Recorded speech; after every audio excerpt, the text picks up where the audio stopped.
تحية للرفاق والرفيقات اللي حاضرين معنا. أول حاجة عندي واحد التحفظ على الرفيقة اللي مرات نتمناو أنه ما يكونش عن قصد. قالت لك غادي نخرجوا بخلاصات عملية ونقدروا ننفذوها. راه قلنا البارح باللي هذا اللقاء راه ما غاديش يخرج بشي حاجة اللي ملزمة للخروج، وفرضا كاع خرج بشي حاجة وهذيك راه اللي في شي فرع راه أكيد ما غاديش يلزم راسو بداك الشيء.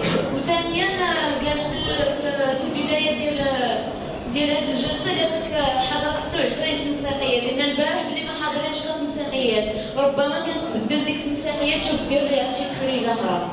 المهم غندخل في الموضوع. بالنسبة للآفاق ديال الحركة كاين هنا اللي كيجي كيقول لك الحركة ماشي ثورية، الحركة ثورية. اللي هذا اللي كيقول ماشي ثورية راه ما محتكش بالطبقات الكادحة اللي فعلا كادحة ديال بصح واللي مضرورة واللي هي النضالات الاجتماعية بوحدها سواء على السكن على هذه كتهز لك مطلب اللي هما ما قادرينش يهزوه.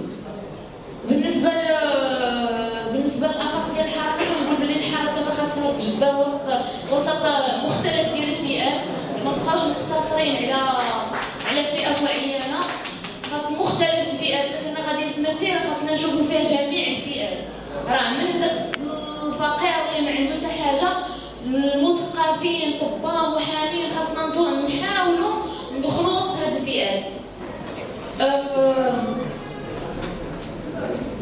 مهم خاصنا وبالنسبه نحاولوا كاين بعض المناضلين اللي كيعتبروا راسهم مثقفين وكذا وحنا قاريين وهذا ما عندنا ما نديروا بهذاك اللي ما قاريش وراه ما كيعرفش حنا ندويو عليه. وهذاك السيد راه بعض المرات غتجي هذاك اللي ما كيعرفش ما قاريش ما ديرش راه غيدوي احسن منك وغيتاخذ مواقف احسن منك في بزاف ديال المحطات.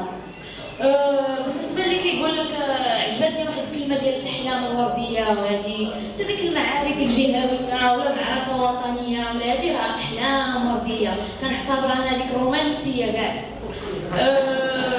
لان الا بغيتي سمح لي ماشي وقالوا بلي التوصيه وهذه راه توصيه واخا تخرج بها هذا اللقاء في الخلاصات، واخا هي ماشي توصيه كنتحفظ على توصيات الخلاصات، راه ما غتنزل حتى شي فرع انه غيمشي غيدير جهوي. انت اللي كتقولي جهويا كازا ماشي هي المحمديه، ماشي هي خريبكا، ماشي هي بزاف ديال المناطق. بالنسبه لي الا بغينا كاع فعلا وتقدر لي سيدي محليا وطور لي محليا ويكون عندك زخم محليا باش تقدر تحقق شي حاجه جهويه وتطور جهويا باش تقدر توصل للوطنيه، ماشي انت غير دير لي والو جهه محليا